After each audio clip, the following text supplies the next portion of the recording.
po wà London fake profile. To mama koko. Kí ni Funke ti ṣe? Ṣé Funke ló need the backlash? Funke give, but she's a silent giver. She doesn't make noise. Like this non-entity Iyabo Ojo lórí burúkú olè. Owó Mohbad tẹ́ gbà sínú GoFundMe afẹ́rí. Funke, oh mo bó ṣe máa ń lọ ni. Sori Tóyìn Àmàkù, kí lórúkọ àwọn group ẹ̀ wèrè tó ń kó kiri ńgbà yẹn. Àwọn alábòsí dédé. Kí lórúkọ group ẹ̀? Iyabo náà ti ní, ó dẹ̀ ti ní tipẹ́, wọ́n wà lórí WhatsApp, wọ́n wà lórí everywhere. Iyabo dẹ̀ sọ fún ẹ. Ọlọ́mọ mẹ́jọ tí kan kúnú ẹ̀yà àbíkú tó fi òkú ọmọ ẹ̀ tó wá fi cash out 20,000 lórí social media. Òun ló ń bá rán ọ̀nà ẹ̀. Funke ṣòǹgbọ́. Àwọn ló ń come for you. Àwọn ló ń ṣépè fún ẹ. Iyabo ló ń lead wọn. Iyabo ló ń lead wọn. She's the green snake under the green grass. That is why I'm always coming down for her. Because she's evil. She's every definition of evil. Iyabo Ojo. She's pained. She wants to be in every shoes of successful people. Funke Akindele, Iyabo wishes to be like you. You are not getting something. Ọlọ́run dẹ̀ mú wọ́n náà. Ọlọ́run mú ẹ. Ṣebí òun ló sọ fún command as our justice for Mohbad. Ṣebí òun ló pè. Ṣebí kọ́kọ́ dá sí. Ṣebí kọ́kọ́ dá sí. Sorry, òun kọ́ ló di kó bá dá sí. Mo fẹ́ sọ̀rọ̀ yìí síta ni. Mo fẹ́ sọ̀rọ̀ yìí síta. Tó gẹ́ni tó sọ fún mi ní kí n má sọ. Funke, tó bá mọ nǹkan tó ń gbé kiri nípa ẹ̀. Èmi gangan ni mo pa náà kíní yẹn. Èmi gangan mo pa náà ẹ̀. Òun attach ẹ mọ́ one man lórí social media. Ó lóun fẹ́ máa yẹn. But I'm not going to talk about that because you are my favorite. I'm not going to talk about that now. Iyabo is killing you behind, but you don't know. But I play voice here for you. Facebook ayi mo ndro de yin nda wa dúró. Ẹ jẹ́ ká kọ́kọ́ gbé yín débẹ̀. Ọ̀rọ̀ justice for Mohbad mo wá sọ lálẹ́. But mo kò débẹ̀ ni. TikTok kí ló ṣẹlẹ̀? TikTok kí ló ṣẹlẹ̀? Mo rí comment kọ́kọ́. Mi rí love and like. Funke is the best. I need 5 million naira. Ló fún childhood friend mi. Meanwhile, ìyẹn wá bá mi ní pé kí n bá òun gbé sórí social media platforms mi. Káwọn èèyàn help òun. Mo wá ní okay. So after a week, ó wá léèyàn kan fún òun ní number Funke. Kó òun reach out fún Funke. Do you understand? Mo ní okay, go and try. Mo ní you know you are not an actress. Do you think she will listen to you? While lights are lights, some will be liars him. Ó dẹ̀ send the message to Funke. Indian ló ti fẹ́ lọ ṣe transparency. Ó dẹ̀ send the message for Funke. Funke ní kó send òun ní gbogbo evidence. She sent all that evidence to Funke. Can I shock you?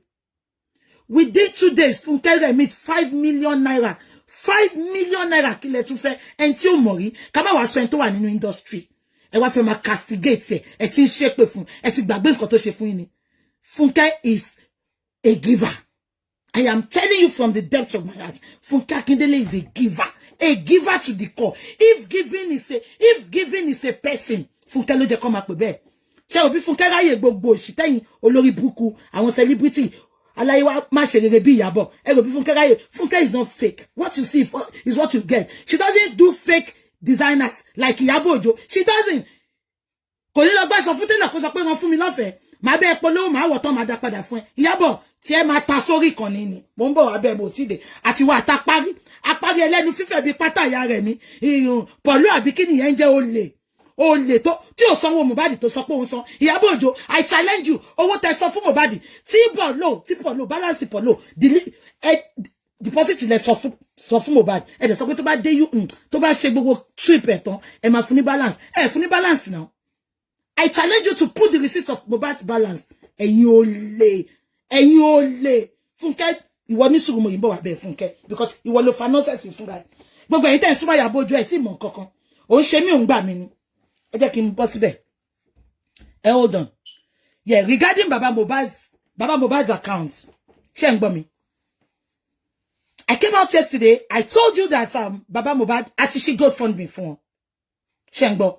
It was so disappointing seeing platforms on TikTok yesterday. Even if anything bá ṣẹlẹ̀, right now, we are not doing it for Baba Mohbad or Baba Mohbad's uncle. We are doing it for Mohbad. If you see me coming out doing all this, I have no interest in anybody. The only interest I have in Baba Mohbad is Kebiba Baba Mohbad Kotori justice. Because little owó tó ń rí lórí carpentry job kò ṣiṣẹ́ carpenter mọ́. And I'm always giving him 100,000 every month. You can ask him. You have his number. That is the only interest. Pé àwọn lórí burúkú àwọn Bella Shmurda olójú òwìwí olè. Salanta, very ugly artist. Ó dirun kò fit tiẹ̀. Ó wọṣọ kò fit tiẹ̀. Àwọn trashes. Àwọn trashes. Àwọn tí ò bá ṣe social media, tí ò bá ń ṣe pé ayé ti dáyé kakọrin takasúfè ta ló ń gbọ́ yín. Ẹ pèyàn ní bàbá ọ̀rẹ́ yín, ẹ béèrè bó ṣe ń jẹ bó ṣe mu. That was why I deemed it fit last October. Mohbad died in September. From October, I started giving Baba Mohbad 100,000 every month for his upkeep. This time I feel justice. Now, that is not the point of contention. I don't have interest whatsoever. My interest in justice for Mohbad is one, Odinjamo Lewa Ninule, Pẹ̀lú Wunmi Ashana, Obo Ọba Leke Puff Puff. Kò lè wà nínú ilé pẹ̀lú Wunmi, kò lè wà nínú ilé pẹ̀lú Darosha, àbúrò ìyá Mohbad, kò lè wà nínú ilé pẹ̀lú Àdúrà, àbúrò Mohbad, kò lè wà nínú ilé pẹ̀lú Ayan àti Spending, kí Odinjọ ọmọdé kú, kẹ́dẹ̀ máa parọ́ pé ẹ mọ nǹkan tó pa. That is a big slap on all Nigerians. Am I communicating? It's a big slap, and we are not going to let it slide until we get justice. We are not relenting. Am I communicating?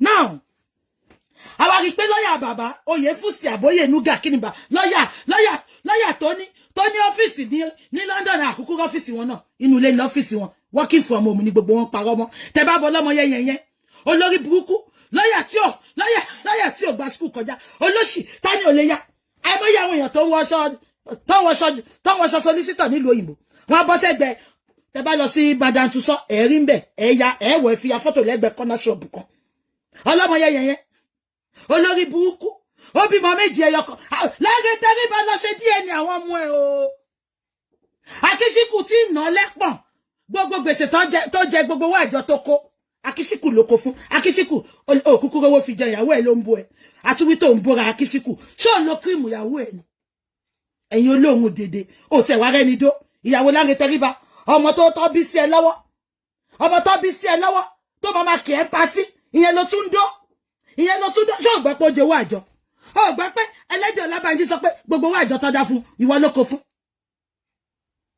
Eldorado ẹ ṣe mo ti rántí Akíṣíkù gbà tó dé láti Amẹ́ríkà ṣẹ́ẹ̀tì kan àti bàtà kan lówó Nàìjíríà Eldorado ló máa ń jókòó sí 247 gbà yẹn ẹ bá mi pé Eldorado tẹ́ bá sọ pé mò ń parọ́ Eldorado ló máa ń jókòó sí ó máa jókòó síbẹ̀ ni tó bá ra tí Eldorado bá jẹjà fún ní ìgò tìrìtìrì kan ó máa fọwọ́ ràgò yẹn ni a máa pọ́n wọ́n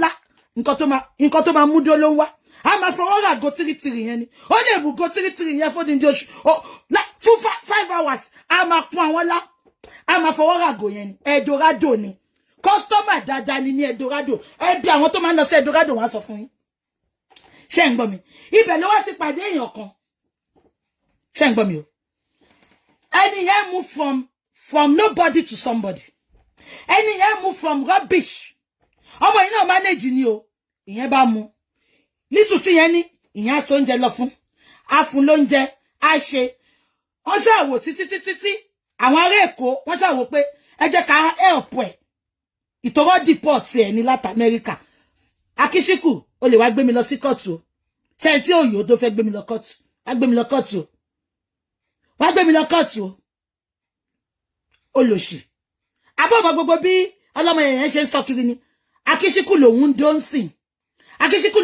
ń sìn olórí ẹ̀yọ̀ tó ń fògùn lérí kiri fáwọn èèyàn ọgọ́gùn ṣe ni o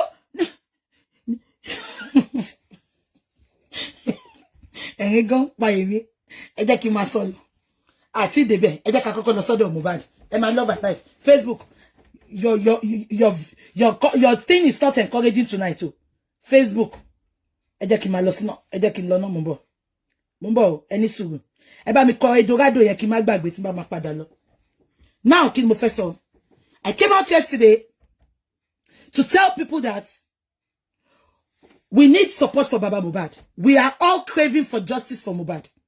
Am I communicating? And we came together. Uncle Muiwa opened GoFundMe.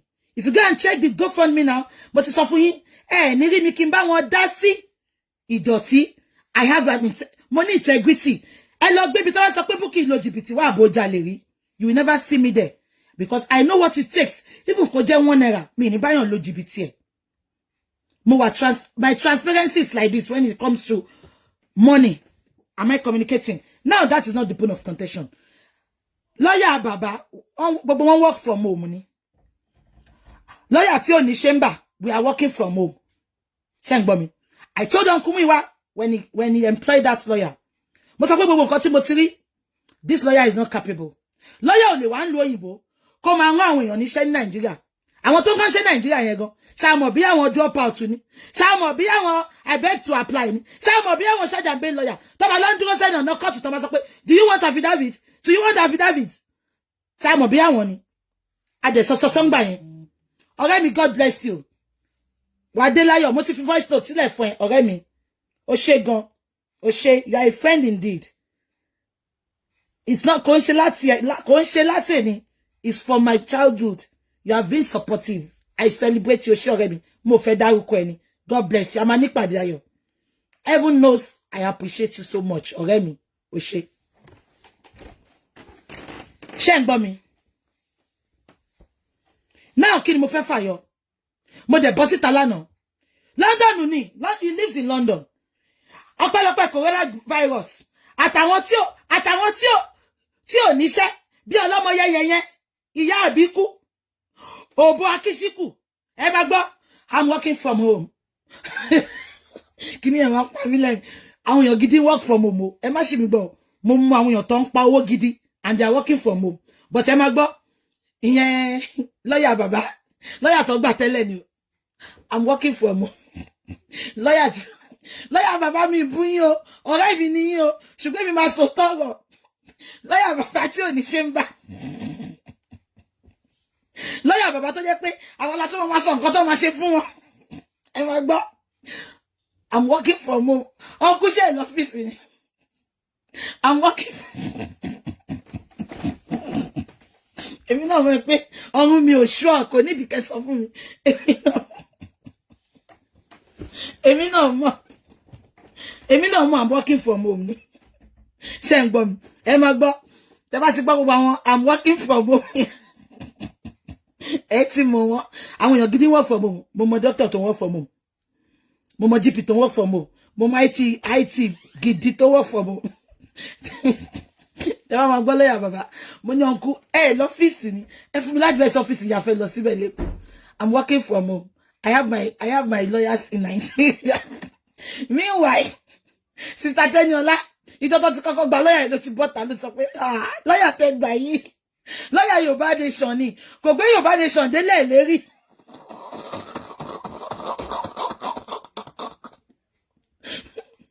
Ṣùgbọ́n mo sọ gbà yẹn. And I want gbogbo nǹkan tí bá sọ lórí justice for Mohbad is always coming to pass. Ṣé gbogbo yín rántí? I came out and I said it. I came out and I said it. Ṣé rántí?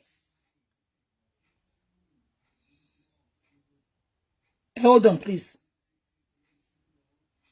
Ṣé gbogbo yín rántí? I came out and I said it. Ìgbà tí Sister Tenny Bota tó sọ pé lawyer Yorùbá Nation lẹ́ni yìí kò wà capable. Gbogbo yín sọ mo dẹ̀ pé uncle, I called uncle, mo pé ẹ̀gbọ́n bàbá. Mo ní this is what I'm hearing. Mo ní man yìí, why do you have to use him? Uncle mi wá ẹ̀yin náà lẹ́bi tí yín o. Honestly, mo kàn wò pé my aim is justice for Mohbad. I want to get justice for that poor boy so that his soul can rest in everlasting peace. That is my mission on this page. It doesn't matter to share justice for Mohbad. That is it. We move. I have a lot of content, but I can't because it doesn't matter. I want to move to another content. Can you imagine to me or justice for Mohbad, Mama? So, but it's okay. Let me devote my time, everything till we get that justice, and we are gonna get it. I can assure you that. Change me. Mo kígbe, mo pè wọ́n bàbá, mo pè wọ́n kọ̀kọ̀, entafelo ni. Ṣé gbogbo yín rántí African TV náà? Ṣé rántí olè apá ọ̀tún tí mo sọ ńjọ́ sí until èmi mo kọ́kọ́ sọ káṣírí ẹ̀ tó wá tú. Ṣé gbogbo yín rántí?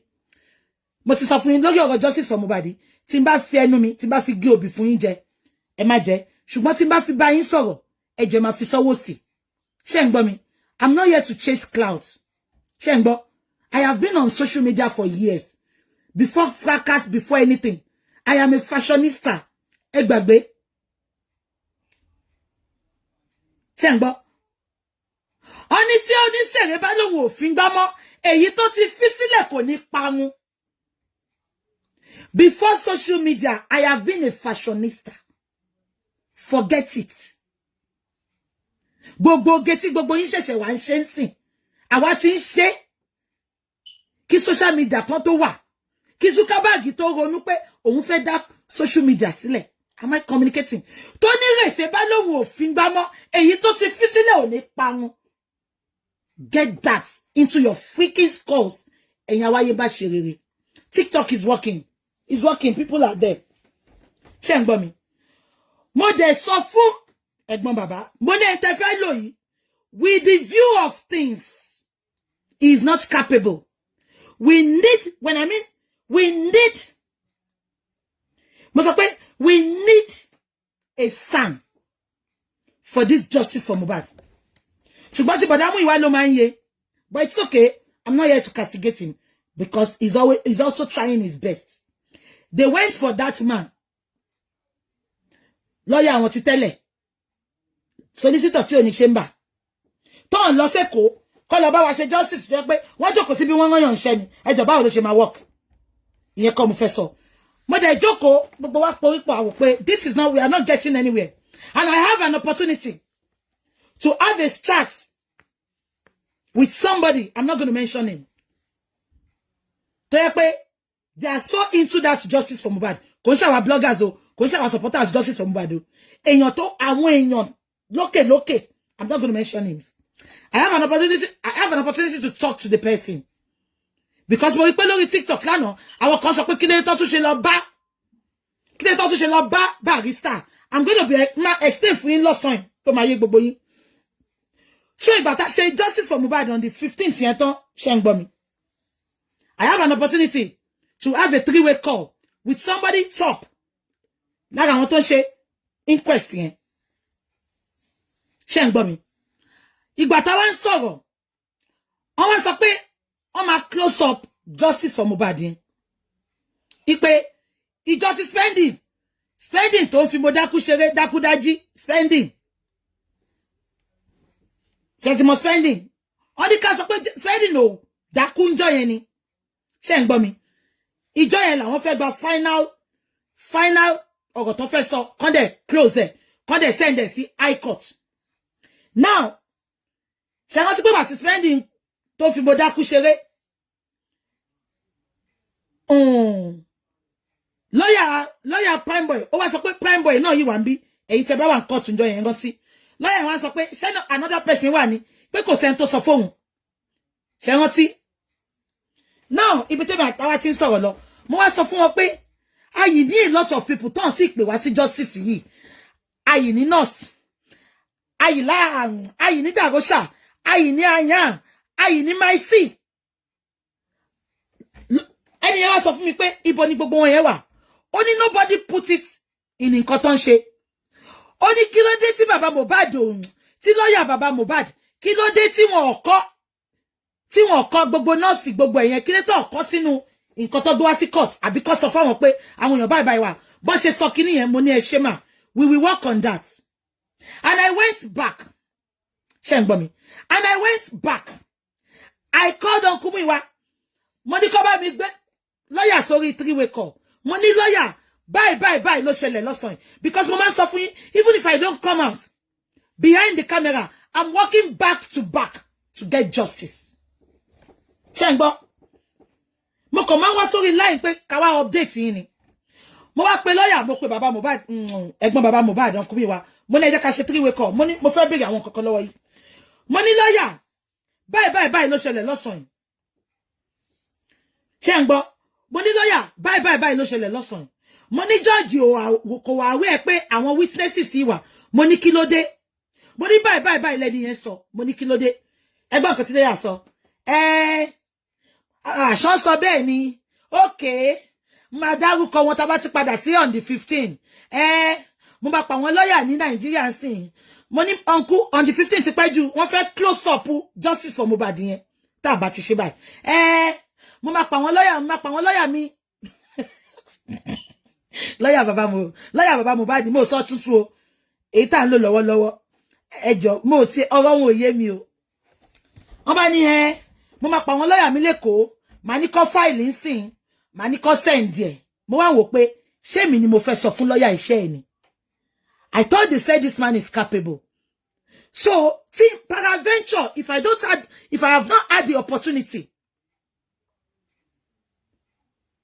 if I have not had the opportunity, ẹjọ́, ṣé moderator máa wà lórí Facebook ni?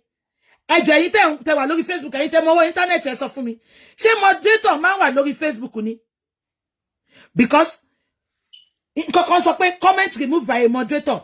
I don't have me ni kí lẹ máa pa àwọn tó máa tẹ máa ń lò lórí Facebook yẹn. Me ni admin, èmi nìkan mo operate Facebook mi. But Facebook keep telling me comment removed by moderator. Ta ni moderator? Ṣé Zuckerberg ti ṣe moderator ni? Ẹ jọ̀ọ́ sọ fún mi. Kó má yẹ pé Mohbad ti wà lórí line. Mohbad is watching. Kó má yẹ pé Mohbad is watching. Ẹ má rẹ́rìn ẹ sọ fún mi. Ta ni moderator? Who is the moderator, please? Because I am the only one operating my page. I don't have admin. Okay, invisible moderator. Ẹ má sọ yes, yes, ṣàlàyé fún mi. Mohbad is watching. Mohbad, welcome on board. We are with you in spirit. Eshetri, otitiko. Moderator remove. Comment removed by moderator. I don't understand. But ẹ jẹ́ ká máa sọ lọ. Àwọn èèyàn sọ pé àwọn read the same thing. I don't have a moderator on Facebook. Okay, ẹ jẹ́ ká máa sọ lọ, ẹ má worry. Ẹ má worry, ẹ jẹ́ ká máa sọ lọ. Welcome on board, Mohbad. Mohbad, we love you. O ṣá rí tá ṣe ń jà fikon torí ọ̀rọ̀ ẹ.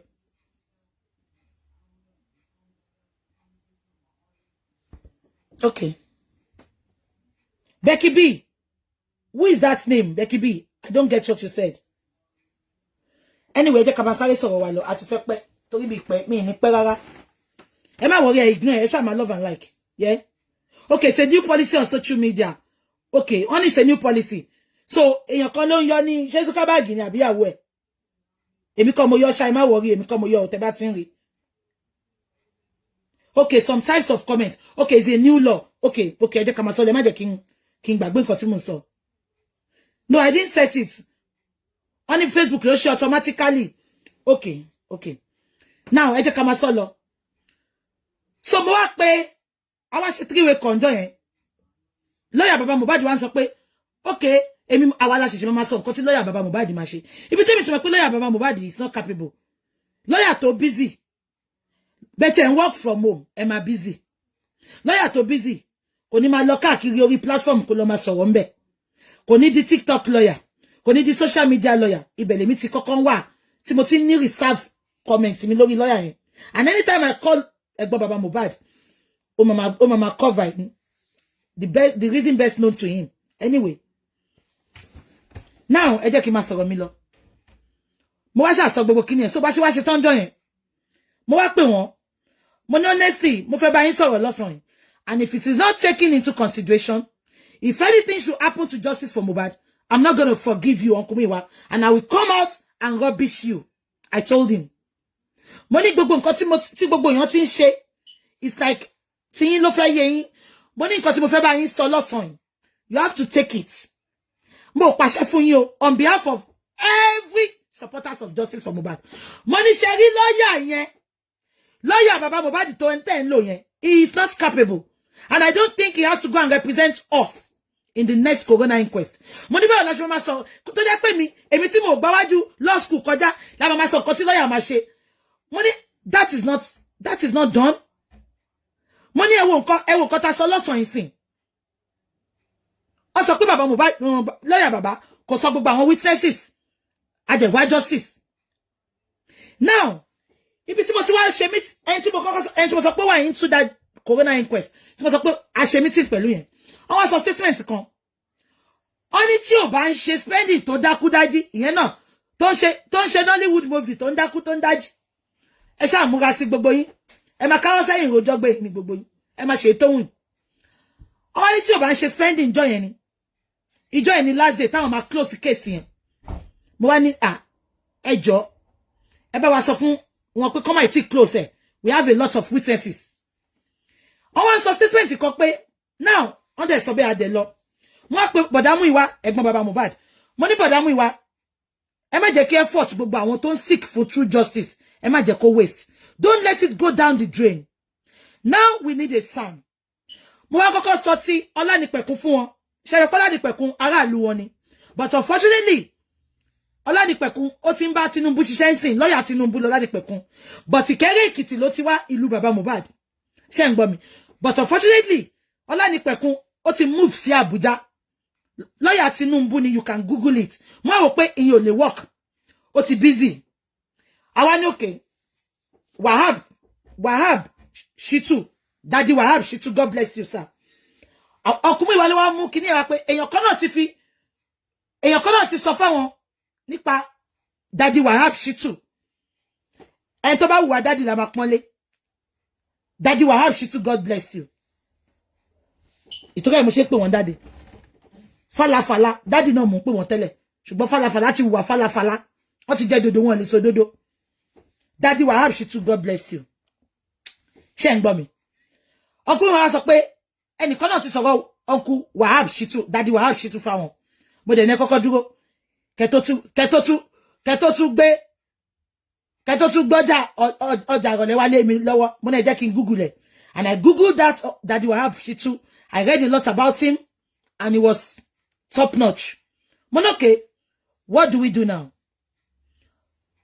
mo ní okay ó ní àwọn tí ọkùnrin wa máa ń rán àti bàbá wọ́n lọ rí Daddy Wahab Shitu they told him Daddy Wahab Shitu God bless you àwọn ọmọ yàrá nùgbà gbogbo consultation fee gbogbo kìíní yẹn wọ́n override ẹ̀ fún wa just because of ẹ̀ńtọ́ àmọ̀ true wọn èèyàn ló máa mú ní mọ̀yàn Ọlọ́run á gbé yín pàdé èèyàn gidi tó máa mú yín mọ̀yàn ṣé ń gbọ́ mi now wọ́n dẹ̀ dọ́dọ̀ kú Daddy Wahab Shitu wọ́n ṣàlàyé gbogbo ẹjọ́ yẹn wọ́n tẹ̀ tí ṣàlàyé gan anyway but àwọn key point kan wà ibẹ̀ láti wá realize pé ṣé ń gbọ́ mi Baba is working with Berekete mo ti sọ lánàá Berekete tí ń ṣiṣẹ́ but because Berekete is waiting ṣé mo pé Berekete ò bá wá lọ sí justice inquest Berekete náà ń ṣe tiẹ̀ lọ́wọ́ God bless Berekete Berekete we love you so much my ẹ̀gbọ́n my uncle you know we love you my Hausa uncle we love you so much you are the best now ṣé mo pé mo sọ pé mo ní opportunity láti bá èèyàn kan sọ̀rọ̀ nínú inquest wọ́n jẹ́ kó yé wa pé tí a bá tètè put àwọn tó kù yẹn forward now ẹ jẹ́ sọ nǹkan tó ṣẹlẹ̀ ṣé ti rí inquest Berekete bá wa lọ sí inquest o Berekete bá wa wá nǹkan tó pa Mohbad ni now Lagos state government wọ́n ti gbé lé Berekete lọ́wọ́ pé kó dúró 10 weeks fún autopsy àti toxicology kó tó jáde after 10 weeks wọ́n tún máa sọ fún Berekete kó dúró now Berekete ò lè bá wọn jà sí ó máa dúró dè wọ́n ni because Berekete ti sọ́njọ́ kan pé àwọn náà la yìí ń lọ bá and it's true so Berekete máa dúró títí di tó máa fi máa waste time ni ṣé dẹ̀ wọ́n ti pé Berekete kò bá wa lọ sí inquest Berekete ò bá wa lọ sí inquest o ẹjọ́ tó bá rò ní inquest ló máa gbé lọ sí high court ẹ̀ǹbẹ̀ òyóyó ẹ̀ǹbẹ̀ òyóyó ẹ bá mi celebrate ẹ̀ǹbẹ̀ òyóyó ẹ̀ǹbẹ̀ òyóyó ẹ bá mi celebrate ẹ̀ǹbẹ̀ mi ń ṣe tiẹ̀ ṣé máa pé investigation tó bá make ní coroner inquest òun ló máa package tó máa gbé lọ sí high court now tí a bá tètè lo lawyer gidi láti bá wa sọ fún àwọn inquest pé gbogbo àwọn tá fẹ́ rí ní Darosha everybody Naira Marley Sam Larry everybody ní sani ló máa sọ fún inquest sí pé kàn gbé padà wá wọn ò lè close down inquest tó bá gbé gbogbo àwọn people yẹn padà wá ṣàbẹ̀ pé tó bá ń lo lawyer bàbá tó ń ṣe lawyer tó ní chamber wọ́n lẹ́nu ọ̀rọ̀ because tó bá lẹ́nu ọ̀rọ̀ ni gbogbo àwọn people ló ti jẹ́ kó gbé wá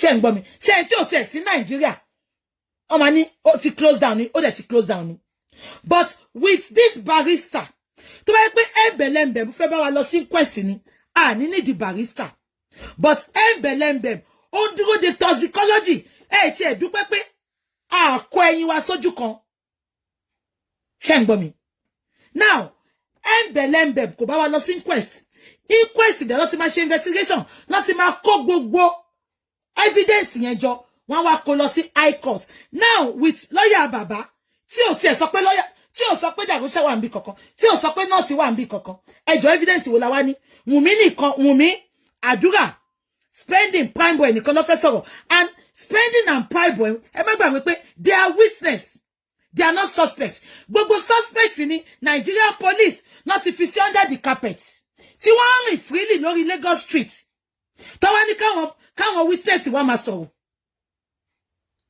tàbá wá dúró dè yẹn ibà nǹkan tó bá kójọ náà máa send sí high court tí high court bá dẹ̀ wo gbogbo ẹ̀ á rí pé gbogbo nǹkan tó kó wáyé there is not enough evidence láti nail anybody on my throw kini yẹn out of the court wọ́n sọ pé Mohbad died a natural death and that is it kò sí nǹkan tá fẹ́ ṣe sí mọ́ because kò sí enough evidence so ibi tati niki barrister Daddy Shitu kó tètè bá wa lọ bẹ̀rẹ̀ nìyẹn ṣé ń gbọ́ ipe kó bá wa bẹ̀rẹ̀ láti corona inquest la ṣe wá ní okay ibo láti máa rí 25 million la ṣe gbé GoFundMe síta lánàá ẹ̀yin tẹ́ wà lórí TikTok tẹ́ ṣe show lánàá ẹ̀yin ni mo explain fún sin because peradventure you might not be on my show yesterday so that is the reason we are not ignoring embelembem is still doing his job embelembem is waiting for toxicology embelembem ń dúró dè àwọn corona inquest yìí pẹ̀lú lawyer Baba Mohbad previous lawyer Baba Mohbad ní débì kankan wọ́n ti fẹ́ close down inquest and kan tó close there down kan sọ pé ní case la ṣe sọ pé kasare bẹ̀rẹ̀ sí lo barrister so that tọ́n bá débẹ̀ barrister ní kan lọ pé gbogbo wọn láti òkè délẹ̀ and this barrister go and check him street credibility wọn top notch ni ọkọ ìyá àwọn politician ní olè ní Nigeria ni so nobody can it cannot be compromised wọ́n lè pèsè ẹgbẹ́ pé ẹ bá wa ṣe báyìí no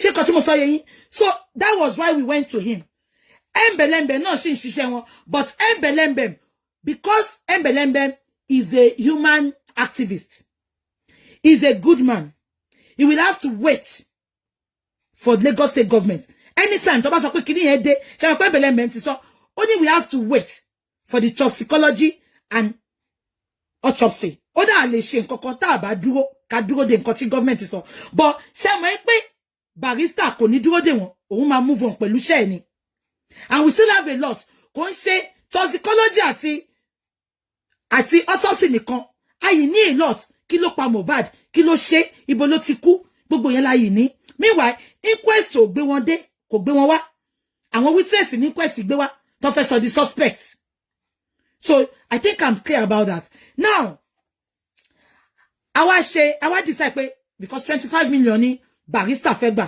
àwa ní okay ẹ jẹ́ ká ṣe GoFundMe kò sí bá ṣe máa raise owó yẹn a jẹ́ ṣe GoFundMe yẹn but unfortunately lánàá I told he didn't put my name tẹ́ bá lọ wò ó sìn orúkọ mi ti wà ńbẹ̀ for you all that are doubting it orúkọ mi wà ńbẹ̀ mo ò ní bọ́tà wá support olè tó fẹ́ jà nobody is stealing the GoFundMe is authentic ẹ lọ check ẹ sìn orúkọ mi wà ńbẹ̀ a dẹ̀ ṣe GoFundMe yẹn because afẹ́yẹ kí everybody worldwide tó bá fẹ́ dáwó kan bá wa dáwó sí ẹ jọ̀ọ́ you people are trying please ẹ bá wa try harder àti ìdébì kankan and we need to pay half of that 25M before the next corona inquest which is on Monday ẹ jọ̀ọ́ ẹ bá mi try ẹnikẹ́ni tí wọ́n bá nípa láti ṣèrànlọ́wọ́ fún òun lẹ́nìkejì yín ẹ jọ̀ọ́ torí Ọlọ́run mo rí táwọn kan ń gbé kiri olórí burúkú ìyá àbíkú bébí mama láńre tẹríbọ lọ́mọ yẹyẹyẹ nílùú òyìnbó kéèyàn bímọ méje báwo ló ṣe fẹ́ busy ìyá àbíkú Ìyábọ̀ ló ń ṣiṣẹ́ fún Ìyábọ̀ Òjó ṣé ń gbọ́ Ìyábọ̀ Òjó ló ń ṣiṣẹ́ fún ó ti ń gbé kiri pé fake ni. Ẹjọ́ ẹ bá mi ignore kò ń ṣe fake. Ẹ lọ check orúkọ mi wà ńbẹ̀. Mo olùyàn jìbìtì rí. Iṣẹ́ tí ìyá àbíkú máa ń ṣe nìyẹn. Òbò akíṣíkù. Ọlọ́mọ yẹn onígbèsè. Lọ sọ gbèsè abájọ náà. Tó máa wọ wíìgì bí ìgbà tó dé mẹ́tì sórí. O lè rówó dáyé. O lè rówó fi ṣe rere láyé. Báwo ni wọ́n ṣe máa bímọ méje nílùú òyìnbó?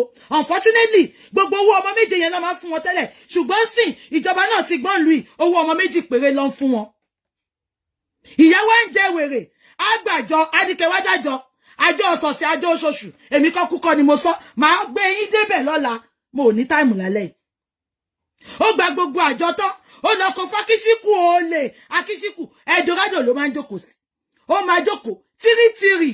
Ó máa fọwọ́ pàgó, máa pẹ́nu láni. Gbogbo ẹ̀yin aráàlú òyìnbó. Tẹ́ máa gbé òbò, tẹ́ máa lọ ṣòbò lábàṣà lẹ́kọ̀ọ́. Ẹ rò bẹ́ẹ̀ ti rọ́kọ. Wọ́n máa gbò bóńdì yán, máa gbowó yín ni. Mo ń bọ̀ ẹ ṣá hold on. Mo ń bọ̀ ẹ ṣá hold on. Ẹ hold on ṣẹ́gbọ́. Mo ń bọ̀. Yeah. Ṣé gbogbo yín gbọ́ mi? Nǹkan tá ṣe set up GoFundMe yẹn nìyẹn. Now GoFundMe yẹn wà fún gbogbo àwọn tó wà worldwide ní diaspora. Ṣé ń gbọ́ mi? Because àwọn kan máa sọ pé àwọn ò lè send owó. Ṣé wá rí Access Bank tó wà pẹ̀lú ẹ̀yẹn? Àwọn tí ò lè ṣe GoFundMe lẹ́kọ̀ọ́, àwọn la fún ní Access Bank ẹ̀kọ́ máa fowó sí. Access Bank yẹn ṣe wọ́n ti gbà tá kọ́kọ́ ṣí. Mo sọ pé àwọn mẹ́ta ló ní signatory sí. Now mo máa sọ fún yín bó bá ṣe ń ná owó yẹn every week, at the end of every week, mo máa post bówó ṣe ń wọlé, bówó ṣe ń jáde. Mo máa post ẹ̀ sórí page kí gbogbo yín máa check ẹ̀ bówó ṣe ń wọlé, bówó ṣe ń jáde. Ṣé ẹ ń gbọ́ mi? You can count on me. That GoFundMe is not scam. Please ignore the naysayers. Wọ́n sọ pé wọ́n fẹ́ lọ flag ẹ̀. Ẹni tó bá flag ẹ̀, tẹ́ bá tiẹ̀ rí flag ẹ̀ lọ flag. But tẹ́ bá flag ẹ̀, bó bá ṣe ń gbé òkú wọnú ilé yín ló ṣe máa gbé òkú jáde. Ṣé ń gbọ́ mi? It is a no scam zone. Mo sọ fún yín sìn. We have sent it to all of them. Uncle Muyiwa ti send it sí gbogbo wọn.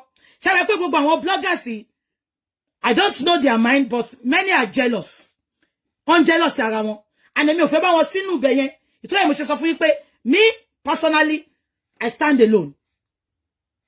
I support everybody, but Uncle Muyiwa ti send it. Many people I know, but some refuse to share it. Reason best known to them. But forget it, please. Leave it. I don't want to talk about that. Ṣé ń gbọ́ mi? Ẹlòmíì gan wà ní kọ̀rọ̀ ayé tọ́lọ̀ máa rán láàánú sí. If nobody is sharing, fair enough. Ṣé ń gbọ́ mi? But that GoFundMe, it is real. It is not fake. If you check it, my name is there. Èmi gangan mo sọ fún mi lánàá pé now àwọn èèyàn sọ pé orúkọ yín àti orúkọ ẹnìkan tó wà ńbẹ̀. Wọ́n náà wò trust ẹ. Mo ní, can you put my name? I have a name to protect. I have my integrity to protect. Mi ìlú yan jìbìtì láyé mi. Nǹkan tó bá mú mi ti máa mú owó èèyàn kan mọ́ tèmi. Ìjọ ẹnìkan ló mú ẹ̀mí mi lọ. I don't. I am contented. I am contented. Kàkà bẹ́ẹ̀ gan, èmi mo tún náwó mi sí justice for Mohbad. So for my name to be in that GoFundMe, you should know it's legit.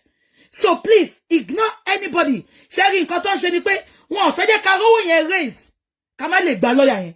And that is the plan of Ìyábọ̀ olórí burúkú aláyàgbígbẹ bí ewé mọ́ínmọ́ín. Tó jẹ́ pé ó gbé òbò Lanre Tẹríba. Lanre Tẹríba lọ ṣe DNA. Sórí ọmọ tó wà lọ́wọ́ ẹ̀ yẹn kò ń ṣèwọ lóní. Ṣó mọ̀ pé beautiful lady kan tó bímọ fún ẹ ó ti sọ ó ní kó lọ ṣe DNA. Ọmọ yẹn ti ṣe DNA ó ti gbé síta gbogbo wa ti rí. Ṣé ń gbọ́? Lanre Tẹríba lọ ṣe DNA àwọn ọmọ ẹ àti gbogbo àwọn tó bímọ fún ọmọ tó fẹ́ Lanre Tẹríba tó beautiful yẹn ó ti ṣe DNA. Ó dẹ̀ challenge ẹ ó ní kọ́lọ́mọ yẹn lọ ṣe DNA. Dóbò láwìn lọ́dá gbogbo owó àwọn ẹnẹlẹ́ni padà ó lè. Akíṣíkù wọn kówó fún wọn náà. Ṣebí ìyàwó ẹ ń tọ́jú ẹ. Ṣebí ìyàwó ẹ ń tọ́jú ẹ. Chairman Caro White Company. Ah, mo bí a cream ìyàwó ẹ̀ ló ń lò ní o. Bí ọlọ́mọ yẹn. Lọ́rọ̀ ṣe àgọ̀yìn ló pọ̀ máa clean àti kán mọ́ tó sẹ́ǹdì ẹ̀sẹ̀. Ẹ̀ tí ẹ̀ wá rúwò gidi ṣe mọ́ sí. Owó tọ́lọ́mọ yẹn tún kọ́ fún ẹ, akíṣíkù. Ara ló tún fi ń bọ́. Ìwọ àti Kàrímọ́. Mi ìmẹ́ tó pọ̀ méjì fún yín. Bí a cream kọ́lọ̀ lẹ́jọ́ ń lò ní kò yé. Carry baby. Carry baby. Carry muts. Àyìnbó lórí ọ̀rọ̀ ẹ̀. Ẹ jẹ́ ká máa sọ lọ.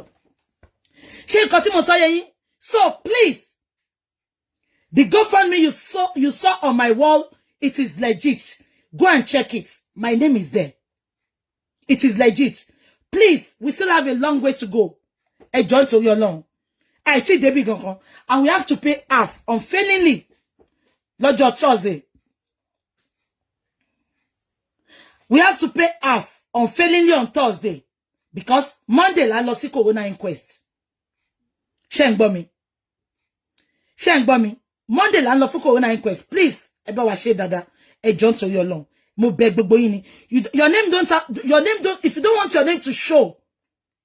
If you don't want your name to show on the GoFundMe, you can if you are in someone, oh my baby, do you want to remain anonymous?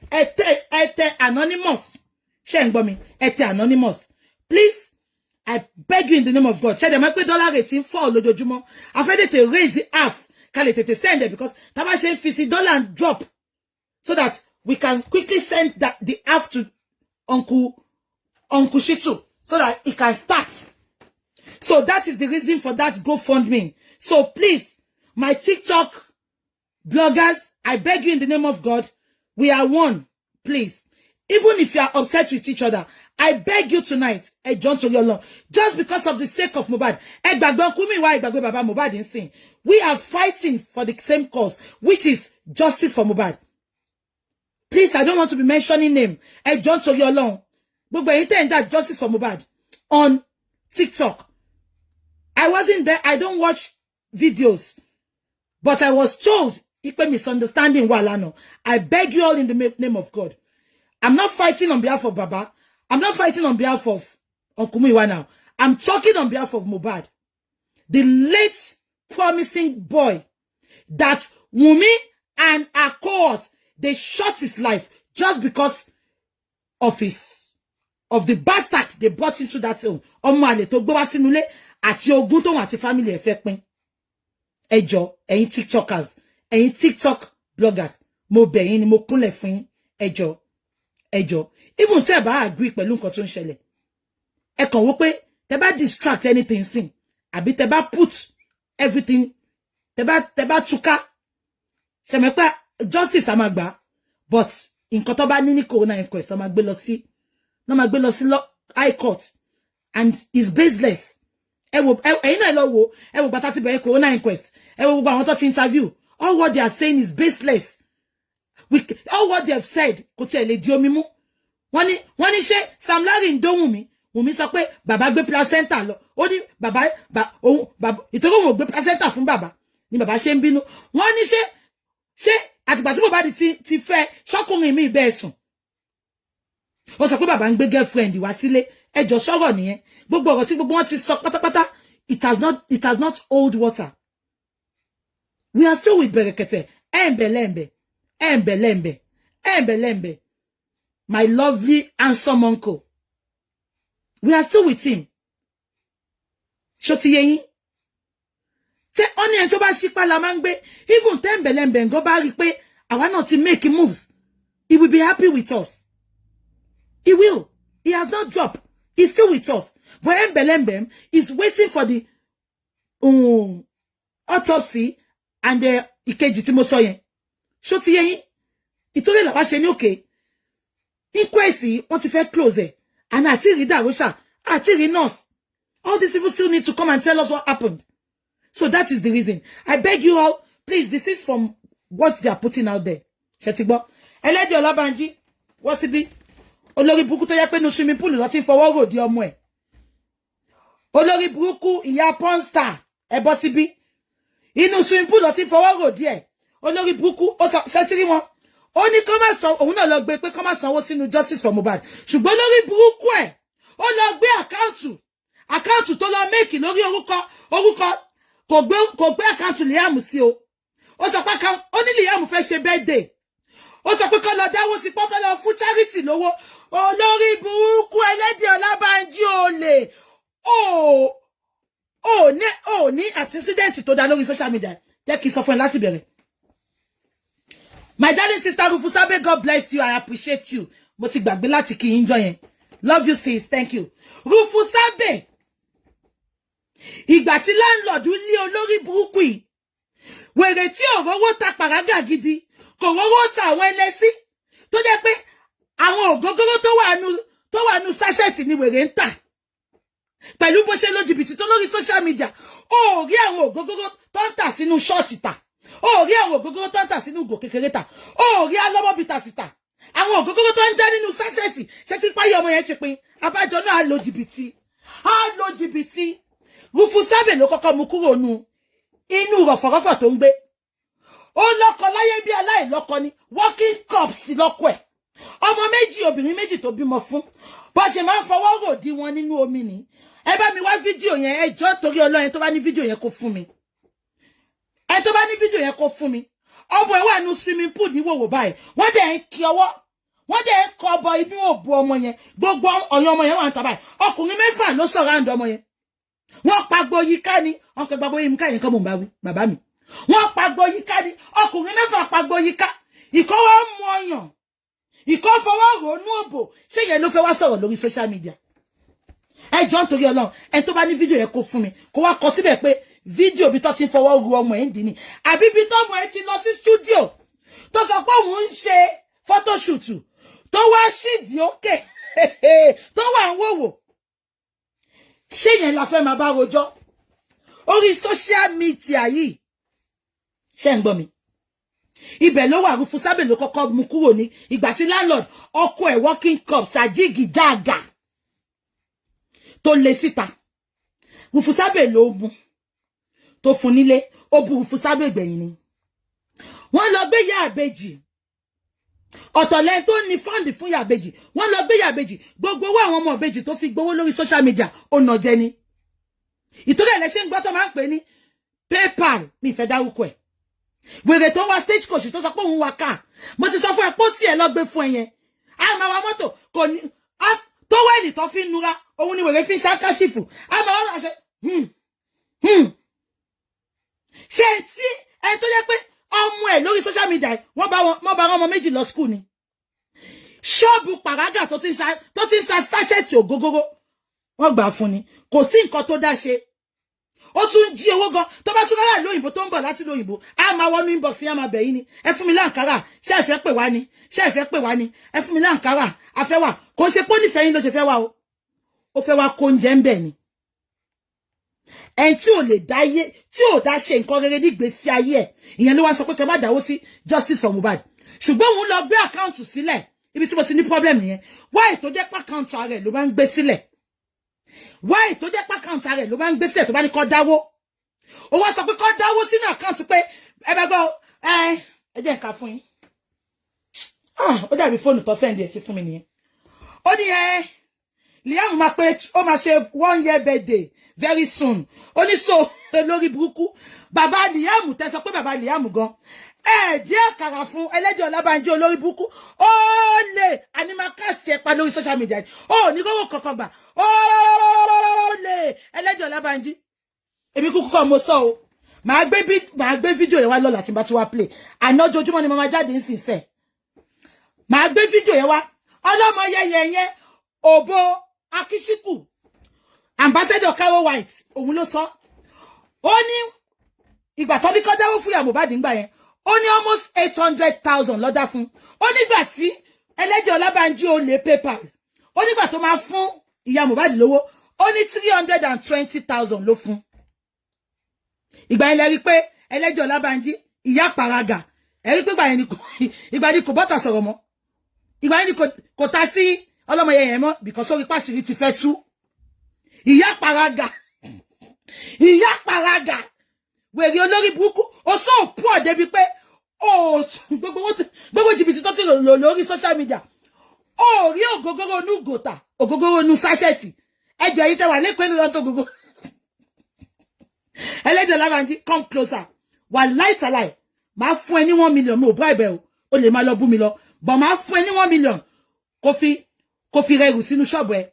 Because I know you lack a lot. You lack. You are suffering.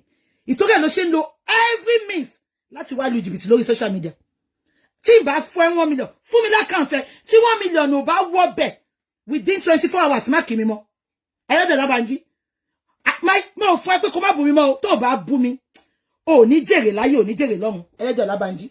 Mo kàn fẹ́ fún ẹ ní kó gbọ́ pé level past level. Má fún ẹ 1 million cash. Má remit ẹ. Má pé àti táwọn sì kó fi sínú account ẹ. Tí o bá wọlé within 12 hours, boss it kó ṣe show fún mi. I'm not giving you to come closer to me. Let me tell you one thing now. TikTok ti act up ẹni sùúrù. Ẹlẹ́dẹ̀ Lábànjí, àní tó bá bọ́ tàbú mi mọ́sẹ́. Wàá máa gbé gbogbo àwọn ọmọ ẹ̀sìn ni. Wàá máa gbé wọn sí ni. Wọ́n máa gbé òkú wọlé, wọ́n máa gbé òkú bọ́ta tó bá bú mi mọ́. Ẹlẹ́dẹ̀ Lábànjí. Olórí burúkú olè. Ṣé mi ni mo sọ ni? Ìyá àbíkú ló sọ. Ìyá àbíkú ló sọ. Òbò Akíṣíkù ló sọ. Ó ní gbogbo justice for Mohbad tó ń ṣe. Ó lè fi ń lo ohun mi jìbìtì ni. Màá wá play fún gbogbo yín kẹ́ lè rí. Màá wá play. Ó ní justice for Mohbad. Ó ní justice for Mohbad tí gbogbo yín ṣe. Ṣé bóun ló sọ? Màá wá play fún gbogbo yín kẹ́ gba àwọn títí wọ́n ti discuss. Ara ti ta wọ́n ti mú kíni wá wálẹ̀. Ẹ jẹ́ ká sáré dúró de TikTok. Ẹni sùúrù ṣẹ́gbọ́n. TikTok. Ẹ jẹ́ ká sáré dúró de TikTok. Wọ́n ti mú TikTok wálẹ̀. Ẹ má worry. Èmi. Mo ráyè tí yín ṣe. Kí la go sọ to it. Ẹni sùúrù. Wọ́n ti mú TikTok wálẹ̀ ẹ ṣáà ní sùúrù. Kí má ṣàlàyé lọ. Okay. Ademi. Àwọn wá nínú sachet yẹn 3 for 250 ní abájọ. Abájọ. Wèrè DJ Teji yìí kí ọ̀yin máa ta wọ́n nínú sachet mi gbọ́rí. Kò ṣe sachet ńlá o. Àwọn sachet kó kéèké yẹn ni o. Mi gbọ́rí.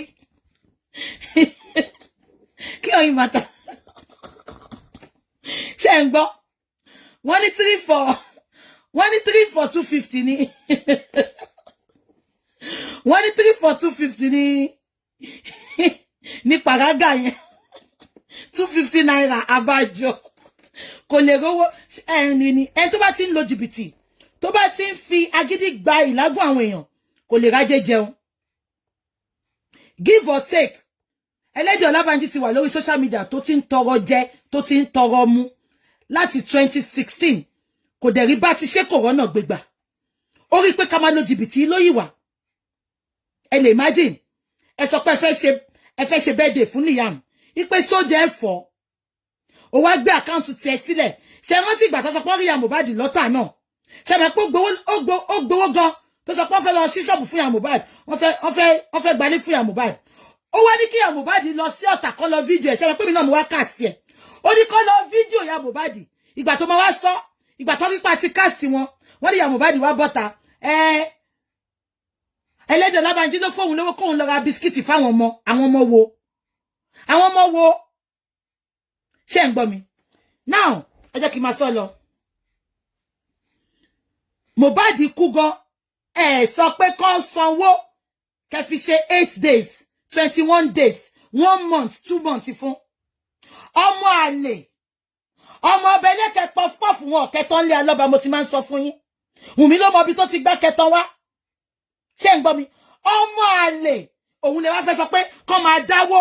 Ipe ẹ bá gbọ́ nǹkan tó Lábànjí sọ o. Òun náà ló máa dáná yẹn o. Ṣé rántí pé sọ pé òun ń fún àwọn Muslim tó ń gbàwẹ̀ lóúnjẹ. Ṣé rántí? Gbogbo owó yẹn náà jìbìtì ni. A ṣe oúnjẹ abọ́ mẹ́wàá. Abọ́ méje wà nù ilé, abọ́ mẹ́ta ló lọ pín mọ́ṣáláṣí. Ẹ gbọ́ nǹkan tó sọ. Ó wá ní kó dá owó. Ó ní so that lọ́jọ́ birthday Liam, òun fẹ́ lọ ṣètọrẹ àánú. Wùmí kọ́ ló ránṣẹ́ o. Mo lè bet ayé mi. Wùnmí kọ́ ló ránṣẹ́ but ìwà jìbìtì tó ti wà gbogbo ọ̀nà tó bá fi lọ jìbìtì lórí social media ló máa ń wá gbogbo ọ̀nà tó máa wá play gbogbo ẹ̀ fún èmi kúkọ́ mo sọ àwọn tọ́jọ́ wà nínú group ló sọ ìwọ sọ pé kó má dáwó láti gba justice fún Mohbad ṣùgbọ́n ní kó dáwó ipò ẹ fẹ́ lọ máa fún àwọn aláìní ní nǹkan níjọ́ birthday Liam báwo ló ṣe jọra wọn Mohbad tó kú gan ẹ sọ pé fẹ́ ṣe sàárà ẹ sọ pé fẹ́ lọ fún àwọn aláìní ní nǹkan ó wá gbé àkáǹtì ẹ lẹ̀ òun ló fẹ́ dáná yẹn o òun ló bá wọn ṣe sàárà yẹn o.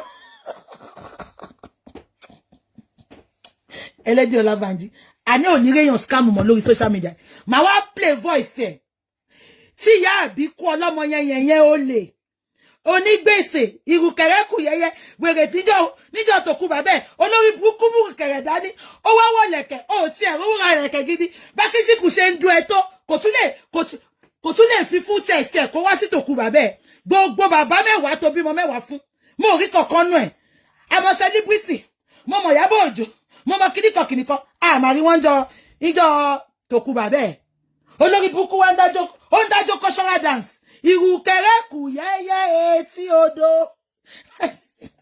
olórí burúkú bí yóò fast forward ìjọ ẹ̀bí tàǹtí rámọ́tà ni wọ́n kọrin lọ́bàá ìwèrè ń jó lọ́bàá máa bá gbé bí mo fẹ́ máa promote wọn ni ẹlẹ́kùn akísíkù òbò akísíkù ọlọ́mọ yẹyẹ ṣé òfò akísíkù ni ó lọ bẹ́ẹ̀ jọba bá mi mọ́ ọbẹ̀ lẹ́kẹ̀ẹ́ pọ̀pọ̀ fún wa ìyẹn ní Ìbàdàn ti jìnnà jù ìyẹn ya lùkèwé oníbàdàn jìnnà jù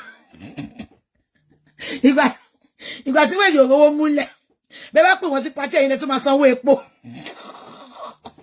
wèrè wà rí kan fi ṣèkó wò pé bàbá yìí tó ń bá fẹ́ mẹ́ǹtẹ́ ni ẹ̀ kóhun ya lọ bẹ̀rẹ̀ àjọ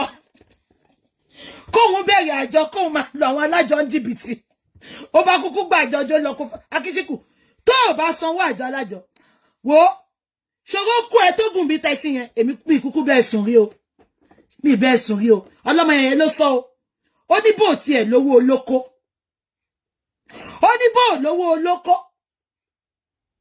olóko tí láre tẹríbẹ òfin kanlẹ̀ dò nìyẹn ó ní bò lówó olóko ó lóun á máa maintain big boy yẹn lọ ṣùgbọ́n kó yẹn kó má fi wọ́n wọ̀n ẹlẹ́dẹ̀dẹ̀ ni wọ́n bá ṣe ń kàn ló ń bi yẹn àbí kan tí mo sọ yẹ yín náà kí mo fẹ́ fàyọ ó sọ pé kó má fowó sí GoFundMe tá fi wá justice for Mohbad ṣùgbọ́n àwọn ní kó lọ dáwó fún Liam ipò fẹ́ fi ṣe ìtọrẹ àánú níjọ́ birthday tó pé wọ́n ẹjọ́ kí ló fi jọra wọn ṣé Liam ló kú ni ṣebí Mohbad ló kú Wùnmí dẹ̀ sọ pé kú tó jẹ́ kí Liam kú ni Mohbad kú ikú tó jẹ́ kí Mohbad kú ni Mohbad kú ẹ̀jẹ̀ tún lè ṣe sàárà fókù ọ̀hún ìtọrẹ àánú kill you there ẹ jẹ́ ká fìyẹn sẹ́gbẹ̀ mo fẹ́ play video kan fún yín ẹni sùúrù ẹ má kánjú ìtọ́rẹ́ mi gan ló jẹ́ kí n má kánjú mo ní 30 minutes láti kó mi báyìí mo ń bọ̀. Wùnmí don't come for me ẹlẹ́jẹ̀ ti bá ọ̀nà jẹ́ support Wùnmí don't come for me. Kàrímọ́ ni ọ̀rẹ́ mi. Kò ń ṣe pé mi mú ọkọ tó yẹ kí n sọ. The day you told her to do a disclaimer for me, she did it, and on your platform too. You were encouraging it. When I was coming out, I was never a blogger. I did not have the confidence to face the. Me like ele short one lọ gbé mi báyìí. Ẹ jẹ́ kí n lọ wo gangan ẹni sùúrù. Màá play fún wọn fún yín mo fẹ́ mú nǹkan kan jáde ńbẹ̀ ni. Ṣé ń gbọ́? Mo ń bọ̀.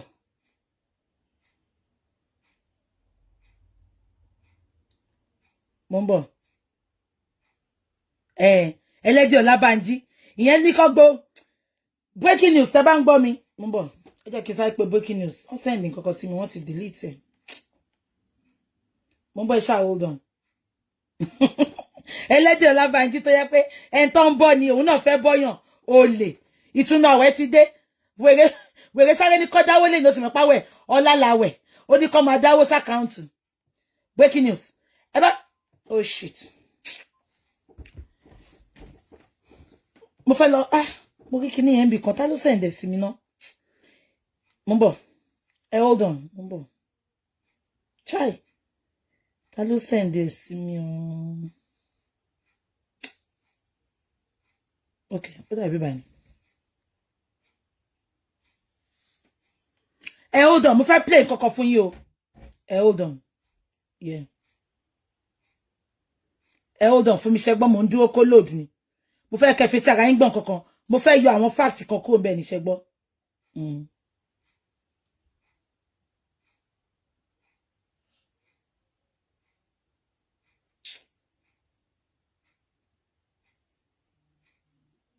Okay, breaking news, Seshe.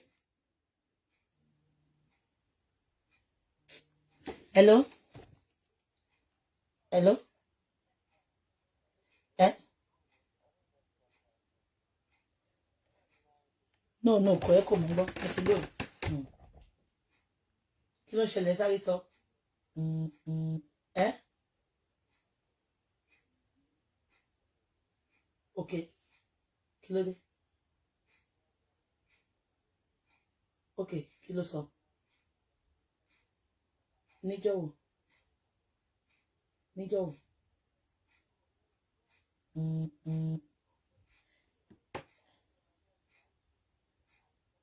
Má worry. I will come out. I'll come out tomorrow. Má worry. Mo fẹ́ farabalẹ̀ gbọ́. Má worry. Má worry. I'll come out tomorrow. Má pè yín. Má worry. Tó bá ṣe kó má ṣe. Àwọn ló kéré jù gbogbo àwọn ta need. Ṣé ti yín? Àwọn ló kéré jù. Let them fuck off. I need the one, but I'll call you later. Yeah. Mumbo. Okay, breaking news. Tó bá yẹ pé bí electric ni ẹ kúkú bá mi send èyí tẹ́rí yẹn náà. Oh, sorry. Yeah. Out there. Ẹ má gbọ́ o. I am going to put this out there. If you want to support me. Don't come for me. Karimo ọ̀rẹ́ mi ló ń sọ̀rọ̀ yẹn o. Do not come for me. DM mi ti kún. Just last night. Ẹ má gbọ́ o. A lot of you are saying all kind of shit. If Wunmi supporter, if you keep coming for me, I will keep coming for you guys. Torí nǹkan tẹ́ ń ṣe lábẹ́lẹ̀, àwọn ọmọ Nàìjíríà ò mọ̀. Tèmi ni wọ́n rí wọn mọ̀ nǹkan tẹ́ ń ṣe lábẹ́lẹ̀. You will say a lot of nasty things on your WhatsApp. Ẹ ti gbálẹ́jẹ́, ẹ ti bá ọ̀nà jẹ́. Support. Ṣé ń gbọ́? Karimo ló ń sọ̀rọ̀ yẹn. Àwọn olórí burúkú àṣànà group ló ń come for. Ó ní wọ́n ti balẹ́jẹ́, wọ́n ti bọ̀nà jẹ́. I told you they knew Wunmi's hand is not clean. But torí Wunmi ń finance wọn. Wunmi ń fún wọn lówó. Wọn ò lè bọ́ta kan sòótọ́. Ṣó lè jọmọ wọn ló kú kó máa support Wunmi.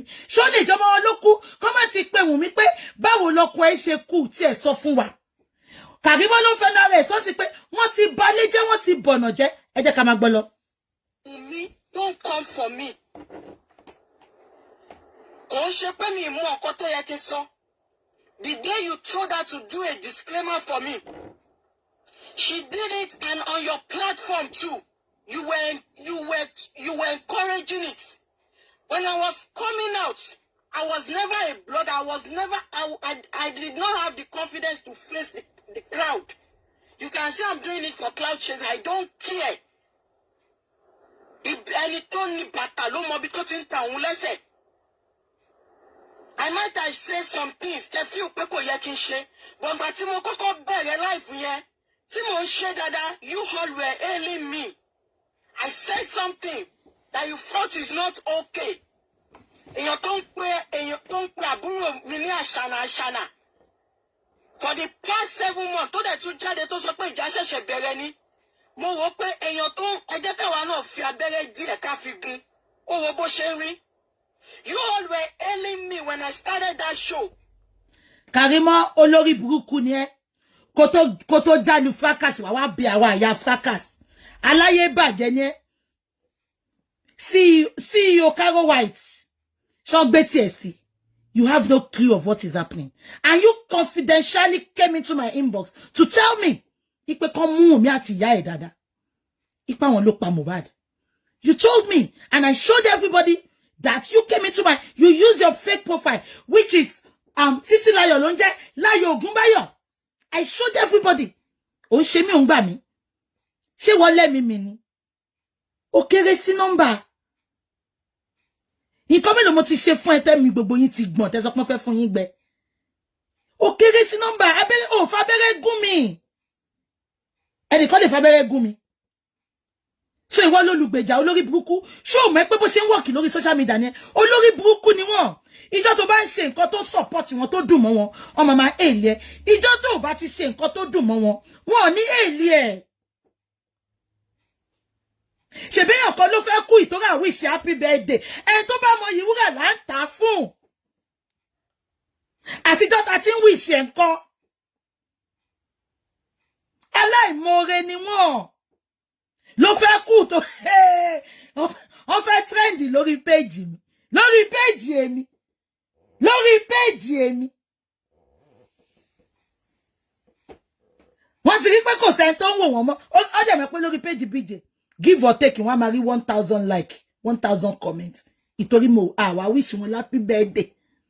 Karimo, tó bá ti ń ṣe nǹkan tó bá suit wọn lẹ́sẹ̀kẹsẹ̀ yẹn, you are the best. Wá máa gbọ́, you are the best. Ṣoré lẹ́yìn tí mò ń ṣe iná tí gbogbo àwọn èèyàn ń pè mí ní best. Àwọn genuine lovers wà nù wọn. Ìjọ tí ń bá ṣe kókù díẹ̀ káàtó náà, wọ́n máa bọ́ta bú èmi náà Karimo. Ṣùgbọ́n just because èmi ò ṣe fún support àwọn èèyàn, èmi ń ṣe ìtorí ìjọba ọ̀run mi ni, mo ń ṣe ìtorí abiyamọ ni mí. Tó bá ti ń ṣe nǹkan ìtorí òun wá social media validation. Tó bá ti ń ṣe nǹkan ìtorí òun wá kán lè support ẹ, kán lè celebrate ẹ, you are on your own. Karimo, go and check all my antecedents. I stand alone. That's why I will tell you, I don't do groups. I don't have admin. I don't do groups. When you see me fighting, I fight my battle alone. I don't seek for help. I don't seek for supporters. Let me tell you one thing today, Karimo. Let me tell you one thing today, Karimo.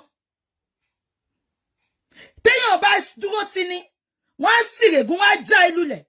Olúwa ọba nìkan. Òun la lè fẹ̀yìntì, la lè gbẹ́kẹ̀lé. Òun ló gbé ni níjà kẹ́rù òbò ni níjà. Òun ló máa ń ṣíwájú ogun. Òun ló máa ń wọ kẹ̀m̀bẹ̀rẹ̀ bí ìjà. Òun lè bá gbọ́kàn yín tọ̀. Ṣùgbọ́n lórí burúkú yín, ìtorí ẹ mọ̀ pé skeleton yín ò gbọ́n, ẹ mọ̀ pé kọ́bọ̀dù yín, ẹ̀jẹ̀ wà nù bẹ̀, ẹ̀jẹ̀ wà lọ́wọ́ Wùnmí, ẹ̀jẹ̀ wà lọ́wọ́ bàbá Liam, ọba ẹlẹ́kẹ̀ pọpọ́fù. Ìtorí ẹ lè ṣe sáré bọ́tà. Ẹ̀yin ò fẹ́ fìjà sílẹ̀ kí justice serve. Kí ló dé tó ń sáré bọ́tà? Kí ló dé tẹ̀ ẹ́ attack àwọn tó wá justice? Gbogbo yín ò ní ṣe oríire. Àwa wítọ́sìn ó sọ pé ìgbà tó sùtù yín ẹ̀ hail mi, so ó ń ṣe ìtorí kan balẹ̀ hail ẹni. Do you see me pé mo wojú anybody? Jẹ́ sọ fún ẹ, àwọn tí mo respect ni mo respect. Màá tì kábọ̀ yálàyà anybody lójú. Ṣùgbọ́n àwọn kan wà, màá gbọ́rọ̀ sí wọn lẹ́nu. Karimo, you are so daft. Bí orí ẹ ṣe rí àjàntí èlé. Bẹ́ẹ̀ náà lọ́pọlọ ẹ ṣe rí, because tó bá ní ọ̀la àkàyè ni, you will never come out pé fẹ́ wá gbèjàbú ẹ. Wọ́n ló díndín èèyàn kú. And when you came out, oh mess up the case. You ló máa sọ kan lẹ́ni, ìwọ ló máa sọ kan lọ́la. You are high on cheap drugs. Má sọ lọ, ẹlẹ́nu rúnrún, ẹlẹ́nu irú, má sọ lọ. And I expect you guys to shield me, or you throw me to the wolf. Ṣẹ́ngbọ́, I expect you guys to shield me. Jọ̀nà, mo wo àwọn olórí burúkú látòkè délẹ̀. Àwọn wo ló fẹ́ shield ẹnu wọn? Ṣé àwọn tó ti shield ara wọn? Àwọn tó yẹ pé yẹ wọn ti já. Àwọn tó yẹ pé aláyé bàjẹ́ ni wọ́n. Jọ, wọ́n ní kẹfẹ́ ẹgbẹ́ yín wọ̀n mi kí sọ̀rọ̀ ẹgbẹ́ tẹ́jẹ́. Ṣọ̀rẹ́gbẹ́ tiwa ká máa rùn. Ṣọ̀rẹ́gbẹ́ tiwa ká máa wó tọ́ lẹ́nu. Ṣọ̀rẹ́gbẹ́ tiwa ká máa tọrọ owó. Di only owó tá bá tọrọ lórí platform yìí, a ní afẹ́ fi ṣe justice for Mohbad ni. Ṣùgbọ́n yín, Wùnmí ń finance yín, Wùnmí ń fowó sápò gbogbo yín lóṣooṣù. Ẹ wá ní you are a true sayer. Only I wanted you to shield me. Ègbé ni fún ènìyàn tó fi ènìyàn ṣègbẹ́kẹ̀lé. Let heaven fall. I will never mi ní fi ènìyàn ṣègbẹ́kẹ̀lé mi. Ọlọ́run ó gbọ́ ni. Mo ti fi Olúwa ṣègbẹ́kẹ̀lé o. Ìgbẹ́kẹ̀lé Olúwa kì í yẹ̀ o láéláé. Ègbé ni fún ẹ. Karimo, ègbé ni fún ẹ because ó fi èèyàn ṣe ìgbẹ́kẹ̀lé, ó fi ẹlẹ́ran ara ṣe ìgbẹ́kẹ̀lé, wo bó ṣe disappoint ẹ, ó wá ń sunkún, ó yìí má sunkún o. Èdí kọ́ lọ́jọ́ ẹkún ẹ̀, ẹkún Jeremiah, wàásù for Genesis to Revelation, jẹ́ ká máa gbọ́ lọ.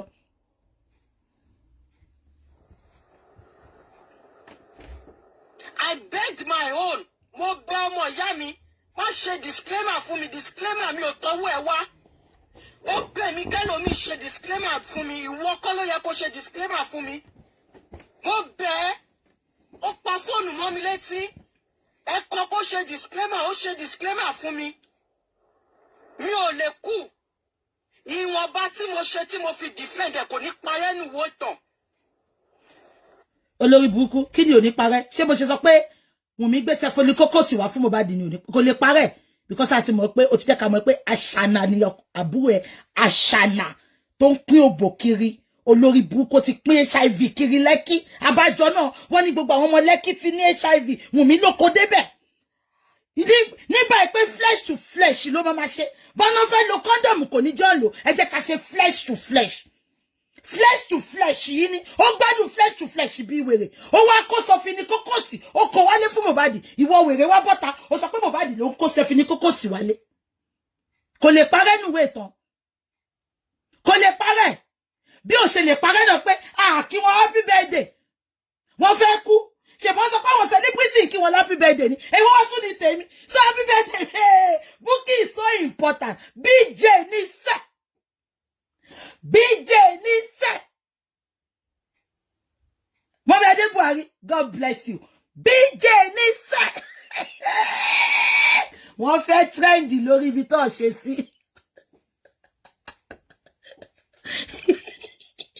Happy birthday wọ́n. Ṣèbọ́ láwọn àwọn Jídé kò sọ́kọ́. Àwọn máa sọ ọmọ gbogbo wọn ṣe wọ́n sọ pé ti káwọn happy birthday ni. The worst birthday ever. Ẹjẹ́ àwọn asọ́lọ. Àwọn ìdárúkọ èèyàn ẹjẹ́ àwọn asọ́lọ. Every of my outburst, am I going to come out to tell you guys? A series of WhatsApp platform. Ẹ fi ń bayé jẹ́. Ẹ fi ń ṣoríṣiríṣi. Do not come for me. Ṣé ń gbọ́? A series of WhatsApp platform. Ṣé rí kàtọ́ ń ṣe? Mo máa sọ kíní kan fún yín. Mo sọ pé tí bá ti ṣe tán lórí báyìí, mi ro nǹkan kan tó ń ṣẹlẹ̀ mọ́. Ó tún dìgbà tí n bá padà wá sórí social media. I have a life outside Facebook. Am I communicating? Ẹ wo bí tán Karimo, ìwọ ló stupid. Because tó bá stupid, ṣó ń gbọ́ mi. Ó jẹ́ kó mọ̀ pé Wùnmí sanwó iṣẹ́ fún wọn. Wọ́n dẹ̀ gbọ́dọ̀ ṣiṣẹ́ yẹn. Wọ́n gbọ́dọ̀ ṣiṣẹ́ owó tí Wùnmí sọ fún wọn. So they will go to any length. Ṣé wọ́n ti pé mo sọ pé Wùnmí ti complain pé wọn ò lóhùn olórí burúkú wọn, wọ́n kàn ṣe show, wọn ò gbóhùn wọn. Ipò ohun BJ wèrè yẹn bó ṣe pè mí jọ́nà nìyẹn. Olóhùn BJ wèrè yẹn. Ṣé ń gbọ́? Ẹ fún mi ní voice note yẹn. Ó ní ọmọ olórí burúkú tó máa ń wò bẹ́ẹ̀ tó ń sunkún yẹn. Wọ́n ní voice note yẹn wá ń ta. Okay, ẹ fún mi voice note yẹn jọ. Kí n lè play ẹ̀ka lè tètè gbọ́. Because time ti ń lọ, mo ò ní time púpọ̀ mọ́. Ṣé ń gbọ́ mi? Karimo Cargo White ambassador. Ṣó mọ̀ pé nǹkan tó ṣe jẹ́ pé wọ́n máa ṣí WhatsApp tó máa ṣe gbogbo ẹ̀ ni pé Wùnmí finance wọn, ó dẹ̀ gbọ́dọ̀ show Wùnmí beyond reasonable doubt pé wọ́n ń ṣiṣẹ́ owó tó sọ fún wọn. Ẹ jẹ́ ká máa gbọ́ lọ. Abẹ́fẹ́ on Temi platform. You guys should defend Wùnmí. Don't bring me into it. The more you come for me, the more trouble that I expose to Wùnmí sí. Because I know what I have lose on this issue. And I'm still... Kí ni wèrè lọ́sì bí ojú pọ̀nmọ́ wèrè tó rí gbé wọ Amẹ́ríkà mọ́. Olóṣì. Àbọ̀dẹ́kùn ẹ ti kú ni, ṣọ́kọ ẹ ti kú ni, olórí burúkú. Wàá lọ́sì. Ìtorí ò mọ nǹkan tó ṣẹlẹ̀, wọ́n ló dìde ọmọ kú. Ó bọ́ta òun bú bàbá tó lose ọmọ. Ó gbàdúrà kí ọkọ ẹ tó wà nínú ẹ̀ kó ṣòfò ṣọlẹ̀ kó kú. Kí gbogbo ẹbí ẹ kú mọ́ lórí. Báwo ló ṣe máa feel? Bàbá yẹn ló lose ọmọ. Wùnmí máa fi ọkọ mi. Wùnmí máa fi ọkọ mi. Bó ṣe wà gan, Bella Shmurda ti ń gbọ́ṣẹ́. Ó tún ti ń ṣe flesh to flesh fún. Bella Shmurda ti ń do. Ó ti ń kọlẹ̀ do. Ìwọ ń bọ́ta. Òun bú bàbá Mohbad. Ó wá sọ pé kí Ọlọ́run máa ṣe ìdájọ́. mo ń bọ̀ wá lọ́dún kíní kan ò ṣe lẹ́gbọ̀dọ̀ gbogbo yín ẹ wá omi lójú ẹ̀ ní rí Bíbélì mi jẹ́ kó yé mi pé gather they will gather but if their gathering is out of God they will perish gbogbo yín máa pa wọn ni níwájú èmi Olúwa Bùkọ́lá Jésè Olúwa sọ fún mi pé ta ni òkè níwájú Zerubbabel ẹ lọ wo àdúrà Pastor Jerry ní láàárọ̀ yìí èmi gangan ló ń bá wí èmi ni tí ẹ bá kọjú ìjà síra yín tẹ́ pé ẹ máa lépa ikú síra yín gan ẹ pè mí ní bomb bastard ẹ jẹ́ ká máa gbọ́ lọ. Dealing with it. I am still dealing with it financially and everything. I will not be ashamed. I wouldn't be ashamed to say it that had I known, I wouldn't have ventured into this journey. Ṣẹ́gbọ́, àbábọ̀ yẹn ló máa kẹ́yìn ọ̀rọ̀ gbogbo wọn kọ sílẹ̀. Àbábọ̀ yẹn ló máa kẹ́yìn ọ̀rọ̀ gbogbo wọn. Àfi tọ́lọ́run oníbàjẹ́bú ò bá sí lókè. Àfi tí n bá fi genuinely máa support Mohbad. Àfi tí n bá fi genuinely support carry justice. But tó bá jẹ́ pé gbogbo ti fún tẹ̀dọ̀ ẹ̀jẹ̀ ara mi mo fi support justice for Mohbad. Tó dẹ̀ jẹ́ pé mo tún náwó mo tún nára sí. Ẹ máa gé kábàámọ̀ jẹgbẹ̀yìn nínú tíìmù Wùnmí àti gbogbo àwọn tó wà against justice for Mohbad. But mo ti venture into it.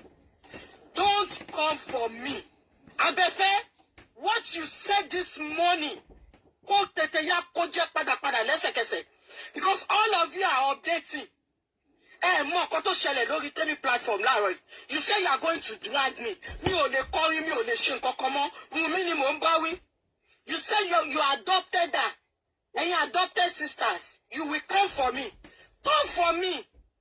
The more you come for me, ẹ wọnú DM ẹ ṣe gbogbo ẹ mo ignore tó wọ́n ń bá mi sọ̀rọ̀. Ẹ defend Wùnmí ṣé mo ní kẹ́ má defend ẹni. Ẹ̀yin lẹ mọ̀rọ̀ sọ ju Kàrímọ́ lọ. Ẹ tí ẹ fẹ́ gbóhùn Kàrímọ́ rárá. Anything tí Kàrímọ́ bá sọ ẹ máa nílẹ̀. Behind the closed door ẹ ti gbalẹ́jẹ́ ẹ ti bọ̀nà jẹ́. Ṣé justice for Mohbad lẹ́ ń ṣe yẹn ni? Ṣẹ́gbọ́, Kàrímọ́ gangan ti confirm ẹ̀sìn. Ó ní ẹ ti balẹ́jẹ́ ẹ ti bọ̀nà jẹ́. Ó ní ṣé justice for Mohbad lẹ́ ń ṣe yẹn ni? Ilé wo ló bàjẹ́ ọ̀nà wo ló bàjẹ́? Kàrímọ́ oyè máa sọ̀rọ̀. Tó o bá dẹ̀ sọ̀rọ̀ à nídìí ọ̀rọ̀ yín mọ́. Gbogbo wa máa pàdé nílé ẹjọ́. Ṣẹ́gbọ́n nǹkan tó sọ, ó ní wọ́n ti balẹ́jẹ́ wọ́n ti bọ̀nà jẹ́. Ẹ jẹ́ ká sòtọ̀rọ̀ ṣe pé máa sòtọ̀rọ̀. Kàrímọ́ lè ní tiẹ̀ lọ́wọ́. Àná lórí burúkú ni Wùnmí sẹ́. Wùnmí is mean. Wùnmí has no conduct. Wùnmí ò like ẹni kankan. She's self-centered. She's evil. She's wicked. Tó bá ru ọjọ́ kan tí ọmọ yìí jáde fún ní lóòótọ́. Ṣó jẹ́ kó ṣe Kàrímọ́ bẹ́ẹ̀. Now, ẹ jẹ́ ká sọ nǹkan. Wùnmí, mi sọ pé Kàrímọ́ wà òkè o. But ẹ jẹ́ ká sọ̀rọ̀. Ṣé wọ́n ti pé mo sọ fún pé Wùnmí is a user. That is Wùnmí for you. Ṣé rí gbogbo àwọn olórí burúkú tó ń gbèjà ilé nìyẹn. Ó kàn fẹ́ lò wọ́n ni tó bá lò wọ́n tán. Ó máa jù wọ́n sínú tọ́ílẹ̀tì bí ìgbà tí yóò fi tọ́ílẹ̀tì ònùdí tó jù sínú ṣáláńgá. Mo máa ń sọ kinní kan. Àwọn nǹkan kan wà tí mo ò ní ṣe fẹ́yàn because máa ru ọjọ́ kan mọ́yàn yẹn lára tí Kàrímọ́ bá tiẹ̀ ṣe ọ̀rọ̀ sọ. Ẹ gbàgbé orí Kàrímọ́ pé tí Kàrímọ́ bá ṣe ọ̀rọ̀ sọ. Ṣó jẹ́ kó jẹ́ pé kán wá kí Wùnmí wá choose àwọn aráàta ju ẹ̀gbọ́n ẹ̀ lọ. Kàrímọ́, ìwọ lórí burúkú tó ti gbàgbé ọ̀rọ̀ àná. Ìwọ náà ló wá sọ fún mi pé Wùnmí àti ìyá ẹ̀ wọ́n ti ń ṣe fún ẹ tipẹ́. Wọ́n ti ń throw ẹ under the bus tipẹ́. But you keep on going. Kàrímọ́, olóńwá ìfẹ́ síbi tí ò sí fẹ́. Kàrímọ́, love yourself, love your husband, love your children. They are the number one in your life. Wùnmí ti ṣó ẹ dáadáa. Ó fún lówó school kó lọ school. Ó lọ jókòó sábẹ́ ààbò ẹ pọ̀. Mohbad kò lọ. Ó tún dé ó bá wí. Wọ́n bú ẹ ìbínú ló fi padà sí America. Ó ti jẹ́ kí yẹn náà tú ẹ. Mo máa sọ fún ẹ, family is not about blood. Ṣọ́gẹ́ tó máa ń break heart yàn jù. Àwọn tó súnmọ́ yàn ló máa ń break heart yàn jù. Ẹ sọ fún mi. Báwo lẹ́yìn tó jìnnà sí ṣó fẹ́ break heart ẹ? It is only people that are close to that heart will break that heart, which are your families, your friends. Break heart. I always tell people, it is people close to you that can break heart. Because ento suma ya yin sin no le break it. Am I communicating? Kàrímọ́, You know I will say the truth. Karimo lè ní tiẹ̀ lọ́wọ́, ṣùgbọ́n that is Wumi's wickedness. She's a manipulator. She's an ingrate. She's wicked. She's evil. She will do anything to cover her shit, to cover her shenanigans. Ẹ jẹ́ ká bá gbọ́ lọ. Anybody mi ò bẹ̀ àbúrò kankan kó rí mi bí ẹ̀gbọ́n. At this point, ká àbúrò dirẹ̀ mú kẹ́gbọ́n náà dirẹ̀ mú. But I will not keep quiet. Baba supporter can drag me. Anybody can drag me. But Wunmi supporter, you want to drag me? Wo any water? Don't go it and share update. Mo ẹ pọ̀ mi ò lè máa type mo ṣe live fún yín. Tí Wunmi bá nífẹ̀ẹ́ rẹ̀ kó pe gbogbo yín kó tètè ya wọ́n nu yín. If you come for me tomorrow, I will come for you again. Say whatever you want to say. You know there? Mo sọ̀rọ̀, ẹni mi sọ̀rọ̀ dáadáa. Mo dẹ̀ ti gbẹ̀yìn lẹ̀ mo ti wò yín. Ẹ wá ṣẹ̀ṣẹ̀ ṣe update, ẹ ṣẹ̀ṣẹ̀ wá ń drag mi.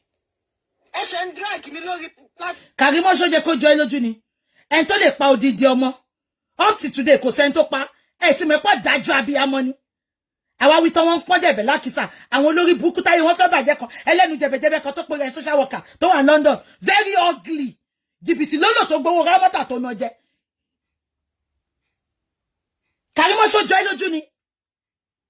Ẹni tó lè pa odidi ọmọ. They ní kò sọ bí Mohbad ṣe kú. Táwa ni ìwọ, ta làwọn tó support ẹ̀. Ẹ ti mọ̀ pé ó máa ṣe yàmàyàmà tó bá yá ni. Èrè iṣẹ́ ọwọ́ Wunmi ló ń jẹ́ olórí burúkú ọmọ. Ṣòbòlábàṣà of Lekki. Ṣòbòlábàṣà of Lagos. Olóṣì, òbò ọba Lekki ọ̀rẹ́kẹ̀ pọ̀fupọ̀fù. Ọ̀rẹ́ Akíṣíkù, okó yẹn bí okó ẹṣin. Èmi kọ́ ni mo sọ. Ìyá àbíkú ọlọ́mọ yẹn ló sọ. Ẹ jẹ́ ká máa gbọ́ lọ. Mi ṣe ya wèrè ni. Kí ló kàn mí pẹ̀lú tí?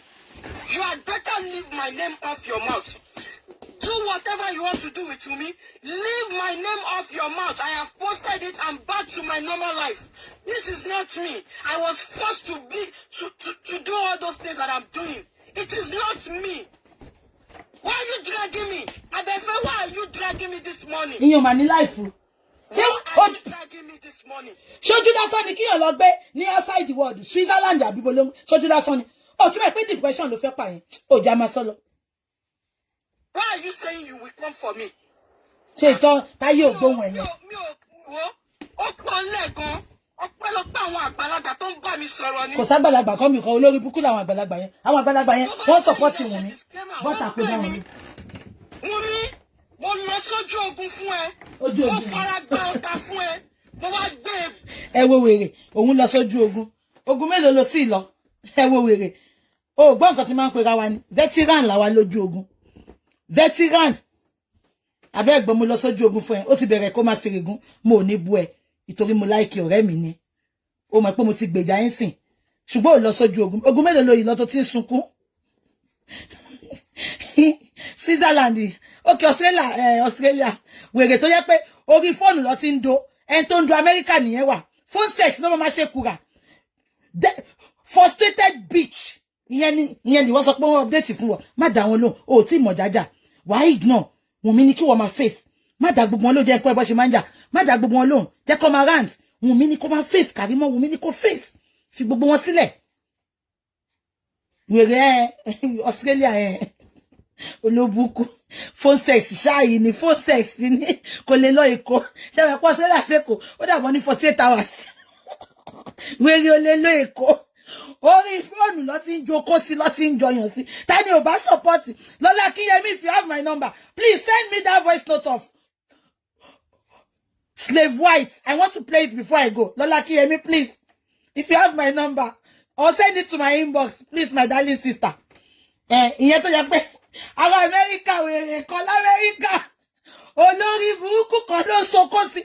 Ọkọ máa ń cross fork ni. Oh yeah, let me see the screen. Gbé súnmọ́ mi. Wọ́n ti do lórí fóònù. Ìyẹn ló fẹ́ sọ̀rọ̀. Ìyẹn tí spam ti kó sọ́pọ̀lọ́ ẹ̀. Ẹ lọ bá mi wo gbogbo àwọn tó ń support Wunmi látòkè délẹ̀.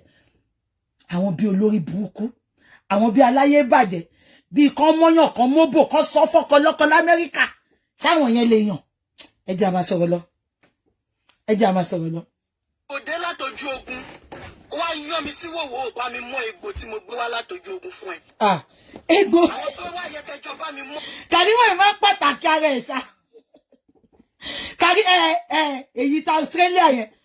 Olórí burúkú ní bàbá ọlọ́mọ lẹ́kọ̀ọ́. Bimbo Sunday, God bless you. Yẹn tó àṣírí ẹgbà yẹn wèrè fẹ́ máa ké. Bimbo Sunday tó àṣírí wèrè fẹ́ máa ké olóṣì. Ìyẹn ló fẹ́ sọ̀rọ̀. Àwọn táàtì sídẹ̀ẹ̀tì wọn ò dá. Òyìnbó wèrè ló máa sọ lórí social media. Meanwhile, ojoojúmọ́ náà ń jo kó àtòbò fọkọ lọ́kọ. Ṣẹ́yìn lẹ fẹ́ wá sọ̀rọ̀. Karimo, má worry ministry gbogbo wọn lọ́wọ́. Karimo, ìwọ mi ní kó wá sọ̀rọ̀ fún mi, èmi go need ẹ. A lè dájà àwàjà. Ṣùgbọ́n tó bá need information gbogbo wọn máa fún ẹ. Ṣé èyí tó ń fowó roko lọ́wọ́ Akíṣíkù ni? Akíṣíkù wọ́n ló kó lo ní olówó. Èmi náà máa pọ̀ lówó láti ìgbà ayé Eldorado ni. Ó máa jókòó máa fọwọ́ ràgò ni.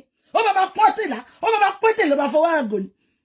Mọ́mì ẹ̀ tó ń fẹ́ tó pè níyàwó náà, mọ́mì yẹn ló ń bọ̀. Sáwọn yẹn ló fẹ́ sọ̀rọ̀ sí wa. Ẹ jẹ́ ká máa sọ, ẹ ká máa gbọ́. Ẹ wá ń drag mi. Wọ́n sọ fún mi etí mi ni mo fi gbọ́ láàárọ̀ yìí lórí Temi platform. Aṣàjẹmásẹ́gẹ̀ ni mí. That's why I mention your name. But you guys need to stop. I am back to my normal life. Different with me. I do not care. Karimo Oda. Ṣodani. Anything different. Ó gbọ́n ju gbogbo yín lọ lápapọ̀. Ṣodani. Put my name out of your mouth. Ṣẹgbọ́ wọ́n gbọ́ nǹkan tí Karimo sọ. Ó ní Karimo Oda. Ṣùgbọ́n Wùnmí tó ń defend ó gbọ́n ju gbogbo wọn lọ lápapọ̀. Ṣẹgbọ́.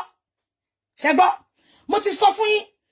You don't have to love me. You don't have to like me. But anything I come on this line to say, Edimu, ṣé pé àti day one tí mo ti wojú ọ̀rọ̀ yẹn tí Baba Mohbad ti sọ̀rọ̀ ni mo ti wò pé there is something about this girl called Wunmi. That is why I keep on coming for her. That is why I keep. So when I hear people call her widow, she's not a widow. She purposely and intentionally ló pa Mohbad. Ṣé gbọ́ nǹkan tí ẹ̀gbọ́n ẹ̀ sọ́nsìn ó ní Karimo Oda ẹni tó gbọ́njú. Sorry, ó ní ẹ jẹ́ ká tún gbọ́ ó dàbí mo sọ dáadáa ń bọ̀. Tójú ogun fún ẹ. Àwọn tó wá yẹ kẹjọ bá mi mọ egbò ẹ wá ń drag mi. Wọ́n sọ fún mi etí mi ni mo fi gbọ́ láàárọ̀ yìí lórí Temi platform. Aṣàjẹmásẹ́gẹ̀ ni mí. That's why I mention your name. But you guys need to stop. I am back to my normal life. Different with me. I do not care. Karimo Oda. Ẹ̀rí pé ní tẹ́ ń different. Ó gbọ́n ju gbogbo yín lọ lápapọ̀. Ṣé ti gbọ́? Karimo Oda. Ẹ̀rí pé Wùnmí tẹ́ ń defend ó gbọ́n ju gbogbo yín lọ. Mo sọ fún yín sìn. Ọmọ yẹn ó ń use wọn ni. She's a user. If user was a name, Wùnmí ló máa pè bẹ́ẹ̀. She will use and dump every freaking person tó wà nínú team yẹn. Ó kàn yín pọ́n wọn lé ó pè wọ́n mommy ó pè wọ́n daddy because ó ń rí wọn lò. Kò dẹ̀ pé bó ṣe ń lò wọ́n tó kò bá nǹkan kan dé lọ́dọ̀ àwa. On justice we stand and we will get it. Take me for my word tonight. We will get it. Kò bá take 100 years tí ò dẹ̀ ní take because we are on the right course now. That is why you have to support that GoFundMe and that money in account in Nigeria. Ejo, we will get it. Collectively we will get it. And Ademaya your Ṣẹ́gun lórúkọ Jésù. Ẹ jẹ́ ká máa gbọ́ lọ. Ẹ̀gbọ́n gangan ti confirm mi sí pé ọmọ tí gbogbo yín support ó gbọ́n ju gbogbo yín lọ. But put my name out of your mouth. Kato kini, kato yini, ó di àbọ̀jà. Ẹ̀yin àgbàyà burúkú yìí, ẹ̀yin àgbàyà tẹ́ ìsinmi tó dá tí nǹkan ti ń dà yìí, ẹ̀yin àgbàyà tẹ́ ìfẹ́ kí nǹkan tó, àti wọ́n dáwà class tó ṣe voice order fún mi. Ṣé nǹkan tí Kùránì ẹ̀ sọ kọ́ ẹ̀ nìyẹn? Is that what your Quran told you? Is that what your cleric taught you? Is that what your cleric taught you as a devoted Muslim? Wọ́n lọ ṣe audio tó ń ṣe update fún mi.